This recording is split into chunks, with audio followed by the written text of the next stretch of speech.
Hello everyone. आज हम लोग जिस टॉपिक के बारे में बात करेंगे उसका नाम है यूनिट एंड मेजरमेंट। ये क्लास 11th का पहला चैप्टर है और ये बहुत इम्पॉर्टेंट चैप्टर है और बहुत आसान भी है। तो चलिए शुरू करते हैं ये चैप्टर। इस चैप्टर को शुरू करने से पहले हम लोग को जिस टॉपिक के बारे में जानना है उसका नाम है फिजिकल क्वांटिटीज़। फिजिकल क्वांटिटीज़ बहुत इंपॉर्टेंट टॉपिक रहेगा आपका इस चैप्टर से रिलेटेड, क्योंकि जो भी बात करेंगे इस चैप्टर में वो फिजिकल क्वांटिटीज़ के बारे में ही बात करेंगे। तो सबसे पहले हम लोग को ये जानना होगा कि फिजिकल क्वांटिटीज़ होता क्या है। अगर हम फिजिकल क्वांटिटीज़ के बारे में बोलते हैं तो फिजिकल क्वांटिटीज़ वो क्वांटिटीज़ हैं जिसको हम लोग मेज़र कर सकते हैं, ठीक ना। मेज़र करने वाले जितने भी क्वांटिटीज़ है वो हमारे फिजिकल क्वांटिटीज़ होंगे। लेकिन एक बार डेफिनेशन देख ले तो ज़्यादा अच्छा से हम लोग को समझ में भी आएगा। तो फिजिकल क्वांटिटीज़ का जो डेफिनेशन है, those quantities, all those quantities which can be measured directly or indirectly in terms of which the laws of physics can be expressed, ठीक ना, जिससे हमारा लॉज ऑफ फिजिक्स को एक्सप्रेस किया जा सकता है। जैसे कि लेंथ है, लेंथ हमारा फिजिक्स को एक्सप्रेस करता है, मास फिजिक्स को एक्सप्रेस करता है, फोर्स लॉज ऑफ फिजिक्स को एक्सप्रेस करता है। तो ये जितने भी क्वांटिटीज़ के बारे में बात किए सारे ही हमारा फिजिकल क्वांटिटीज़ है। और फिजिकल क्वांटिटीज़ हमारा बेसिकली दो तरह का होता है।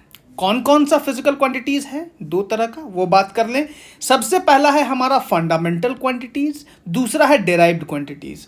फंडामेंटल क्वांटिटीज़ क्या है और डेराइव्ड क्वांटिटीज़ क्या है, डेफिनेशन के साथ देखेंगे। थोड़ा सा बता दें, फंडामेंटल क्वांटिटीज़ वो क्वांटिटीज़ हैं जो दूसरे फिजिकल क्वांटिटीज़ पे डिपेंड नहीं करते हैं, independent of other physical quantities.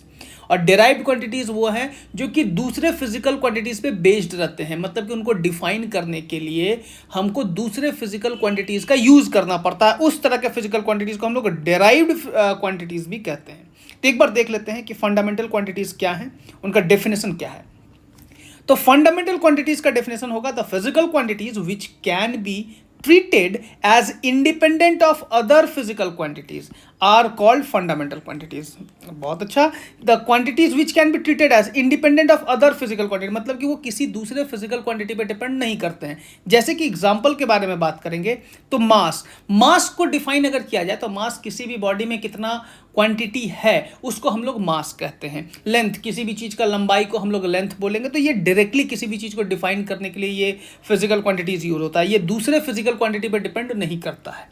Time हो गया, इलेक्ट्रिक करंट हो गया, टेम्परेचर हो गया। टेम्परेचर कहने का मतलब कि हॉटनेस और कोल्डनेस ऑफ एनी बॉडी, मतलब कि डायरेक्टली किसी चीज़ के बारे में बात कर रहे हैं, वो हमारा हो गया टेम्परेचर। ल्यूमिनस इंटेंसिटी, अब ये ल्यूमिनस इंटेंसिटी क्या है, जैसे कि किसी भी लाइट का जो इंटेंसिटी होता है उसको मेज़र करने के लिए, वो लाइट में कितना लाइट है, कितना ब्राइटनेस है, उसको मेज़र करने के लिए जिस फिजिकल क्वांटिटी का यूज़ होता है वो है हमारा ल्यूमिनस इंटेंसिटी।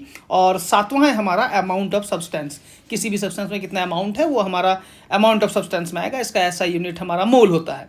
ये 7 हमारा फंडामेंटल क्वांटिटीज होता है। इसके बारे में डिटेल में आगे में बात करेंगे, डायमेंशंस भी हैं इनका, सब के बारे में बात करेंगे। लेकिन उससे पहले हम लोग डेफिनेशन देख लेते हैं डेराइव्ड फिजिकल क्वांटिटीज का, यानी कि डेराइव्ड क्वांटिटीज क्या है।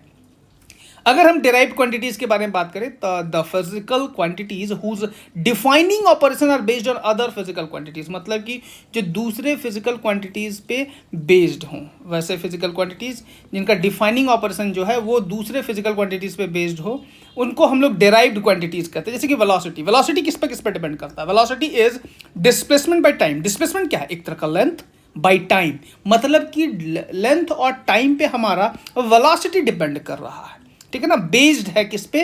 वेलोसिटी, यानी कि डिस्प्लेसमेंट और टाइम पे, ठीक है ना। दो फिजिकल क्वांटिटीज पे हमारा वेलोसिटी बेस्ड है। उसी तरह से एक्सेलेरेशन का बात करेंगे तो वेलोसिटी और टाइम पे बेस्ड है। मोमेंटम का बात करेंगे तो मास और वेलोसिटी पे बेस्ड है। इस तरह का सैकड़ों ढेर सारा फिजिकल क्वांटिटीज है जो कि डेराइव्ड क्वांटिटीज के अंदर में आते हैं, और इनका डेफिनेशन भी आप स्क्रीन पे देख रहे हैं। आगे बात करते हैं, आगे हम लोग यूनिट के बारे में बात करेंगे कि सिस्टम ऑफ यूनिट क्या होता है, कितना तरह का यूनिट होता है। तो सबसे पहले यूनिट के बारे में बात कर ले कि यूनिट है क्या। किसी भी, जैसे कि यहाँ पे फिजिकल क्वांटिटीज देख रहे हैं, इन फिजिकल क्वांटिटीज को मेजर करने के लिए जिस चीज़ का यूज़ करते हैं वो हमारा यूनिट होता है। जैसे कि अगर हम केजी बोले तो वो हमारा मास को बताएगा, ठीक है ना। कितना मास है तो बोलेंगे 10 केजी मास है। कितना लेंथ है तो 10 मीटर लेंथ है। मतलब मीटर जो यूनिट है वो किसी भी फिजिकल क्वांटिटी को मेजर करने के लिए हम लोग यूज करते हैं, ठीक है ना, वो हमारा यूनिट होता है। तो ये यूनिट भी अलग अलग तरह का होता है, जैसे कि लेंथ को हम लोग सेंटीमीटर में भी मेजर करते हैं, मीटर में भी मेजर करते हैं और फिट में भी मेजर करते हैं, ठीक है ना। उसी प्रकार मास के बारे में बात करें तो मास को मेजर करने के लिए हम लोग ग्राम यूज करते हैं, बहुत हल्का हुआ तो ग्राम यूज करेंगे, बहुत भारी हुआ तो केजी यूज करेंगे, और भी अलग तरह से दूसरे देश में पाउंड में भी यूज किया जाता है मास को। तो अलग अलग हमारा देख रहे हैं यूनिट्स हैं। तो सिस्टम ऑफ यूनिट्स के बारे में बात करते हैं कि हमारा कितना सिस्टम ऑफ यूनिट है। तो 4 सिस्टम ऑफ यूनिट है, उसके बारे में बात कर लेते हैं। जैसे कि स्क्रीन पे दिख रहा है कि सीजीएस सिस्टम है हमारा, उसके बाद एफपीएस सिस्टम है, एमकेएस सिस्टम है और एसआई यूनिट है। ये चारों के बारे में थोड़ा डिटेल में बताते हैं। सीजीएस का मतलब होता है सेंटीमीटर ग्राम सेकेंड, मतलब कि जब सिस्टम ऑफ यूनिट को हम लोग सेंटीमीटर ग्राम और सेकंड में मेजर करते हैं तो वो सीजीएस कहलाएगा। फुट पाउंड और सेकंड में मेजर करेंगे, मतलब लेंथ को फुट, मास को पाउंड और टाइम को सेकंड में मेजर करेंगे तो एफपीएस कहलाएगा। एमकेएस का मतलब मीटर, किलोग्राम और सेकंड, एमकेएस। और एसआई थोड़ा अलग है, इसके बारे में भी बात करेंगे। इस एसआई यूनिट बेसिकली पूरे वर्ल्ड में सभी लोग एक कॉमन यूनिट को जो यूज करते हैं वही हमारा एसआई यूनिट है। सबसे पहले अगर हम सीजीएस के बारे में बात करते हैं तो ऐसा मान लीजिए कि अमेरिका में हमारा सीजीएस यूनिट है, ठीक है। क्यों ऐसा यूनिट को लाया गया सबके, मतलब पूरे कॉमन यूनिट क्यों किया गया, पूरे वर्ल्ड में एक कॉमन यूनिट ऐसा यूनिट क्यों किया गया, ये समझना है। तो अमेरिका में हमारा सीजीएस यूनिट, इंडिया में हमारा एमकेएस यूनिट, ठीक है, और जो जर्मनी में है वो है हमारा एफपीएस यूनिट। अब स्टूडेंट जो है, अमेरिका का स्टूडेंट जर्मनी जाएगा पढ़ने के लिए मान लीजिए, और इंडिया का स्टूडेंट भी जाएगा जर्मनी पढ़ने के लिए। इंडिया का स्टूडेंट तो एमकेएस सिस्टम पढ़ा है, अमेरिका का स्टूडेंट तो सीजीएस पढ़ा है, और जर्मनी में पढ़ाई होता है एफपीएस सिस्टम, ठीक है। तो जर्मनी में एफपीएस पढ़ाई होता है, वहाँ अगर सीजीएस वाला बच्चा पहुँचा और एमकेएस पहुँचा तो उसको तो कैलकुलेशंस में बहुत दिक्कत आएगा ना, उसको पढ़ने में, क्वांटिटीज़ को समझने में दिक्कत आएगा। तो एक कॉमन सिस्टम इंटरनेशनली अगर यूज़ किया जाए तो हमारा एजुकेशन और भी कॉम्प्रिहेंसिव हो जाएगा। इस कारण से हमारा ऐसा यूनिट को बनाया गया है, इसका नाम है इंटरनेशनल सिस्टम ऑफ यूनिट्स, ठीक है। तो ये हमारा 4 तरह का यूनिट्स के बारे में, सिस्टम ऑफ यूनिट्स के बारे में बात कर लिए। इसके आगे बात करेंगे हम लोग जो कि है हमारा 7 फंडामेंटल फिजिकल क्वांटिटीज़। 7 बात बोले थे ना कि हमारा फंडामेंटल फिजिकल क्वांटिटीज़ के बारे में बात करेंगे, उनके यूनिट्स के बारे में बात करेंगे, उनके डायमेंशंस के बारे में बात करेंगे। तो सबसे पहले लिख लेते हैं कि फिजिकल क्वांटिटीज़, यूनिट और डायमेंशन, जो कि आपको यहाँ पे दिख रहा है। तो सबसे पहला फिजिकल क्वांटिटी है हमारा मास। मास का यूनिट होता है ऐसा यूनिट केजी, और डायमेंशन को हम लोग बिग ब्रैकेट में कैपिटल एम लिखेंगे तो इसका मतलब होता है डायमेंशन ऑफ मास, ठीक है। बिग ब्रैकेट के अंदर में कैपिटल एम लिखने का मतलब होता है कि ये मास का डायमेंशन को बता रहा है। ठीक उसी प्रकार लेंथ के बारे में बात करेंगे तो ऐसा यूनिट मीटर हो जाएगा, और लेंथ के लिए कैपिटल एल लिखेंगे विथ बिग ब्रैकेट, ठीक है। बिग ब्रैकेट का मतलब होता है डायमेंशन ऑफ, तो उसके अंदर में अगर एल लिखें तो डायमेंशन ऑफ लेंथ हो जाएगा। उसके बाद उसी तरह से डायमेंशन ऑफ टाइम हो जाएगा, यूनिट सेकेंड है, टाइम के बारे में बात कर रहे हैं। चौथा हो जाएगा इलेक्ट्रिक करंट, यूनिट एम्पियर, ए हो जाएगा डायमेंशन। उसी तरह से टेम्परेचर, ठीक है, केल्विन, केल्विन के लिए के लिख देंगे, के हमारा डायमेंशन हो जाएगा टेम्परेचर का। ठीक उसी प्रकार छठा हमारा ल्यूमिनस इंटेंसिटी, ल्यूमिनस इंटेंसिटी का हो जाएगा कैंडेला, CD लिख सकते हैं हमारा with in big bracket, big bracket का मतलब डायमेंशन ऑफ ल्यूमिनस इंटेंसिटी। सातवां हो जाएगा अमाउंट ऑफ सब्सटेंस यानी कि मोल, ठीक है, और MOL लिख के बिग ब्रैकेट में रख देंगे तो ये हमारा डायमेंशन हो गया। 5 फिजिकल क्वांटिटी बहुत इंपॉर्टेंट है जिनको हम लोग अभी डेराइव्ड क्वांटिटीज में यानी कि डायमेंशनल फॉर्मूलाज में यूज करेंगे। 5, ये 5, लेकिन ये छठा सातवां जनरली हम लोग यूज़ नहीं करते हैं। ये हम लोग जब हायर क्लासेस में पढ़ते हैं, हायर स्टडीज़ करते हैं, तब इस डायमेंशंस का यूज़ होगा। फिलहाल 5 ही यूज़ करेंगे, लेकिन जानना 7 है। कितना फंडामेंटल फिजिकल क्वांटिटी है? 7 में क्या है? मास है, लेंथ है, टाइम है, electric current, temperature, luminous intensity, amount of substance, और सबका डायमेंशन आपको यहाँ पे दिख रहा है, ठीक है। तो मास के लिए M हो गया, L हो गया, T हो गया, टाइम के लिए L हो गया, लेंथ के लिए A हो गया, करंट के लिए K हो गया, आपका टेम्परेचर के लिए CD हो गया, ल्यूमिनस इंटेंसिटी के लिए, और मोल हो गया अमाउंट ऑफ सब्सटेंस के लिए। तो ये आपका 7 फंडामेंटल फिजिकल क्वांटिटीज तैयार है। और इसके बाद हम लोग देखेंगे डायमेंशनल फार्मूलाज, और यानी कि डेराइव्ड क्वांटिटीज जो है उनका डायमेंशन हम कैसे लिख सकते हैं उसके बारे में बात करेंगे। वो होगा हमारा डायमेंशनल फार्मूला में। तो सबसे पहला जो डायमेंशनल फार्मूला के बारे में बात करेंगे वो है हमारा एरिया। तो एरिया का फार्मूला क्या होता है? Length into breadth. तो लेंथ हमारा एक तरह का लेंथ है, ब्रेथ भी हमारा एक तरह का लेंथ है।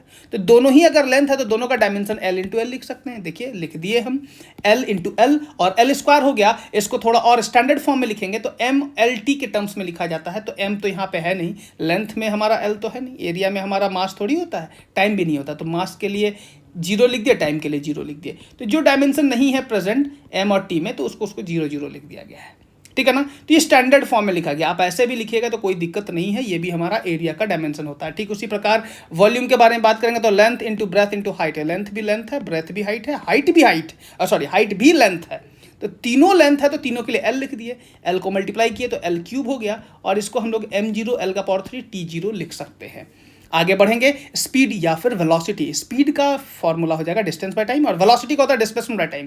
तो स्लैश दे करके डिस्टेंस या फिर डिस्प्लेसमेंट लिखेंगे बाय टाइम, दोनों तो है लेंथ ही ना, इसीलिए डायमेंशन लेंथ का लिख दिया बाय टाइम, ठीक है ना।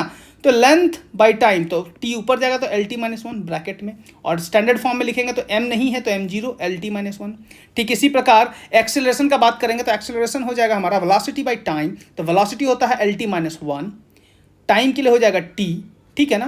और ये 2 ऊपर जाएगा तो t का पावर -2 हो जाएगा, -1 था, ये ऊपर जाएगा तो -2 हो गया। m नहीं है तो m0 लिख दिए, m0 LT-2। ये हमारा स्टैंडर्ड फॉर्म का हो गया एक्सेलरेशन का डायमेंशन, और फॉर्मूला से किस तरह से निकाले हैं ये भी आप देख सकते हैं। आगे बढ़ेंगे, आगे हमारा हो जाएगा मोमेंटम। मोमेंटम का क्या होता है, मास इंटू वेलोसिटी। बहुत आसान है, तो मास इंटू वेलोसिटी, मास का m होता है, कैपिटल M पढ़े हैं अभी। वेलोसिटी का LT-1 अभी निकाले हैं, LT-1 MLT-1 हो जाएगा, देखिए लिख दिए। ठीक है, उसी प्रकार फोर्स का बात करेंगे, मास इंटू एक्सेलरेशन है, एक्सेलरेशन का अभी निकाले हैं, देखिए LT-2 है ना, और मास इंटू एक्सेलरेशन लिखेंगे तो MLT-2 MLT-2 हो जाएगा। ये पूरा हमारा फोर्स का डायमेंशन। आगे बात करेंगे work done, force into displacement, MLT-2 L ML² T-2, ठीक है ना। ये हमारा वर्क डन हो गया। वर्क डन के लिए क्या किए, फोर्स इंटू डिस्प्लेसमेंट, ये सारा फॉर्मूला हमारा पहले पढ़ा हुआ है क्लास 9th में। तो फोर्स का डायमेंशन अभी निकाले हैं MLT-2, इसके लिए L हो गया, L मल्टीप्लाई हो जाएगा तो ML² T-2, तो वर्क डन का डायमेंशन निकल गया। अब आगे बात करेंगे टॉर्क। टॉर्क होता है फोर्स इंटू परपेंडिकुलर डिस्टेंस, ठीक है ना। फोर्स है इंटू परपेंडिकुलर डिस्टेंस, तो फोर्स का MLT-2 L और ML² T-2। देखो वर्क डन और टॉर्क दो अलग अलग फिजिकल क्वांटिटी है, ये स्केलर है, ये वेक्टर है, ये मोमेंट ऑफ फोर्स कहलाता है, ये वर्क डन है। किसी भी चीज़ का मतलब काम करने का जो काम जो होता है ना, वर्क डन जो होता है वो हमारा ये बता रहा है। और टॉर्क एक अलग ही चीज़ है, एक स्केलर है तो एक वेक्टर है, लेकिन दोनों का डायमेंशन सेम है। दो अलग अलग फिजिकल क्वांटिटी का डायमेंशन सेम हो सकता है, इसके लिए कोई टेंशन वाली बात नहीं है, ठीक है ना। इसका मतलब ये नहीं कि दोनों सेम ही फिजिकल क्वांटिटी है, नहीं, दोनों अलग अलग फिजिकल क्वांटिटी है, लेकिन दोनों का डायमेंशन सेम हो गया है, ठीक ना। डायमेंशन सेम हो सकते हैं, कोई दिक्कत वाली बात नहीं है। आगे अगर हम बात करेंगे तो आगे हो जाएगा काइनेटिक एनर्जी। काइनेटिक एनर्जी होता है हमारा हाफ m वेलोसिटी स्क्वायर, तो मास के लिए कैपिटल M, वेलोसिटी के लिए LT-1 का होल स्क्वायर, ठीक है। तो ML² T-2। देखो काइनेटिक एनर्जी है, इसका डायमेंशन, टॉर्क का डायमेंशन और वर्क डन का, तीनों का डायमेंशन सेम है, ठीक है ना। और काइनेटिक एनर्जी है, एनर्जी किसी भी तरह का हो, किसी भी तरह की एनर्जी का बात करो, अगर आप मान लो ना पोटेंशियल एनर्जी है, आप मान लो ना काइनेटिक एनर्जी है, बाइंडिंग एनर्जी है, नॉर्मल कोई भी एनर्जी हो, सबका डायमेंशन सेम ही होगा। एनर्जी है ना, एनर्जी ही हमारा फिजिकल क्वांटिटी है, फॉर्म अलग अलग है तो सेम ही चीज़ ना, एनर्जी है ना, ठीक है। इसीलिए डायमेंशन सबका क्या होगा, सेम ही होगा, अलग अलग नहीं होगा। एनर्जी का डायमेंशन हमेशा, जितने भी तरह का एनर्जी पढ़ें, सबका डायमेंशन सेम ही होगा, ठीक है। तो यहाँ पे 3 ऐसा फिजिकल क्वांटिटी दिख गया जिसका डायमेंशन हमारा सेम है। अब आगे देखते हैं, आगे इंपल्स है, फोर्स इंटू टाइम। फोर्स पता है MLT-2 इंटू T, MLT-1 हो गया, इंपल्स हो गया हमारा, ठीक है। इसके आगे बात करेंगे तो stress, force by area, force का MLT-2 L², एक L कट जाएगा यार, ये एक L बचेगा, ये ऊपर जाएगा तो -1 ML-1 T-2, स्ट्रेस हो गया। स्ट्रेन, ऊपर change in dimension by original dimension, मान लो कि ऊपर में change in length by original length, तो लेंथ कट जाएगा, कोई भी डायमेंशन नहीं बचेगा, तो M0 L0 T0, मतलब कि dimensionless. Strain is a dimensionless physical quantity. इस तरह का बहुत सारा डायमेंशनलेस फिजिकल क्वांटिटीज भी है, जैसे कि रिलेटिव रिफ्रैक्टिव इंडेक्स, ठीक है ना, रिलेटिव या फिर रिफ्रैक्टिव इंडेक्स का बात करें, दोनों ही में ही रेशियो ऑफ वेलोसिटी का बात आ रहा है। जब रेशियो ऑफ वेलोसिटी का बात आता है ना, तो वो हमारा डायमेंशनलेस हो जाएगा। इस तरह से जितना भी रेशियोज है, रिलेटिव टर्म्स में जितने भी हमारा फिजिकल क्वांटिटीज आएंगे ना, सारे ही डायमेंशनलेस होंगे, ठीक है। रेशियो का बात जहां भी आएगा वो हमारा डायमेंशनलेस होगा, लेकिन रेशियो ध्यान रखना है कि सेम फिजिकल क्वांटिटी का होना चाहिए, तभी जाकर के वो डायमेंशनलेस होगा, ठीक है। तो ये हमारा स्ट्रेन जो हो गया वो हमारा डायमेंशनलेस फिजिकल क्वांटिटी हो गया। इस तरह से बहुत सारा हम नाम लिए भी। रिफ्रैक्टिव इंडेक्स इसका एक और एग्जांपल है। स्ट्रेन के अलावा रिफ्रैक्टिव इंडेक्स भी हमारा डायमेंशनलेस फिजिकल क्वांटिटी। एंगल भी डायमेंशनलेस है। अरे आर्क बाई रेडियस पढ़े होंगे आप लोग, ठीक है। तो ये हमारा हो गया dimensionless physical quantities, strain, angle and refractive index. आगे बात करते हैं electric charge, electric current into time. Current के बारे में हमको पता है, ए होता है, टाइम का टी होता है, ए टी हो गया, ठीक है। स्टैंडर्ड फॉर्म में m0 L0 t a हो जाएगा, ठीक है। Electric charge clear. अब आगे बात करेंगे electric potential, work done by charge. Class 10th में पढ़े हैं, अच्छे से याद होगा। इलेक्ट्रिसिटी जब पढ़ रहे होंगे तो इलेक्ट्रिक पोटेंशियल का फॉर्मूला पढ़े होंगे, work done by charge. Work done by charge, work done का फॉर्मूला आपको पता है, वर्क डन ही एनर्जी, ठीक है ना। Capacity to do work is energy, ठीक ना। तो दोनों तो सेम ही होगा ना। तो ml² t-2 ये एनर्जी वर्क डन हो गया। चार्ज का at हो गया, a ऊपर जाएगा तो a का पावर -1 हो गया, ये t ऊपर जाएगा तो -2 था, तो एक और t ऊपर जाएगा तो -3 हो जाएगा। ml² t-3 a-1 electric potential हो गया। अब आगे बात किया जाए तो रेजिस्टेंस, रेजिस्टेंस हो जाएगा electric potential by current, ml² t-3 a का पावर -1 a। अब इसको सॉल्व करेंगे, सॉरी, ठीक है। यहाँ पे अगर हम इसको सॉल्व करते हैं तो ये ml² t का पावर -3 हो जाएगा, a का पावर -2 हो जाएगा, ठीक है।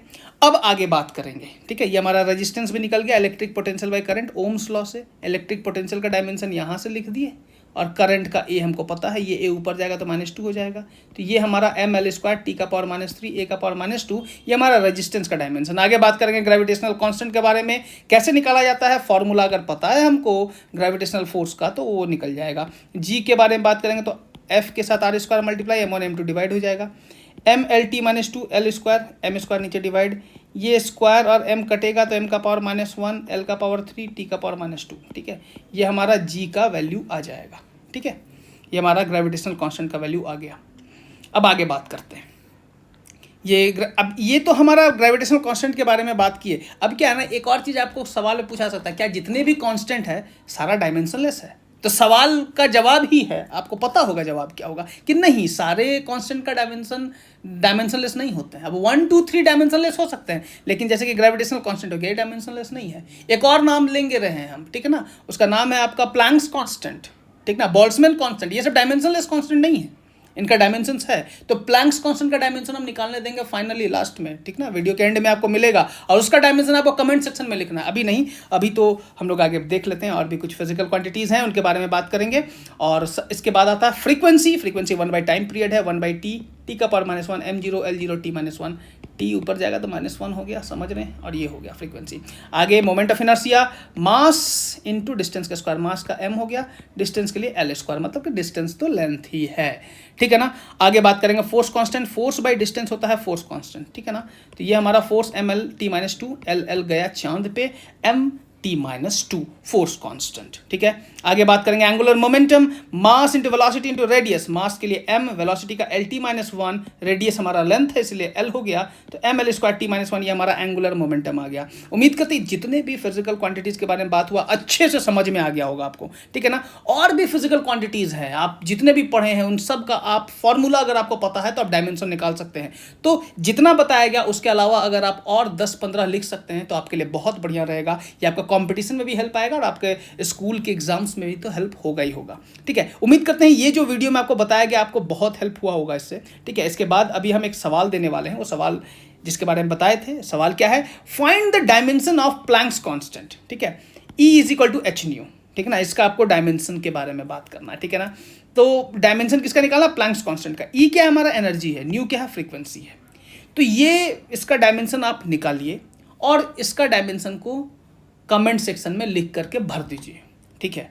तब तक के लिए थैंक यू एवरीवन।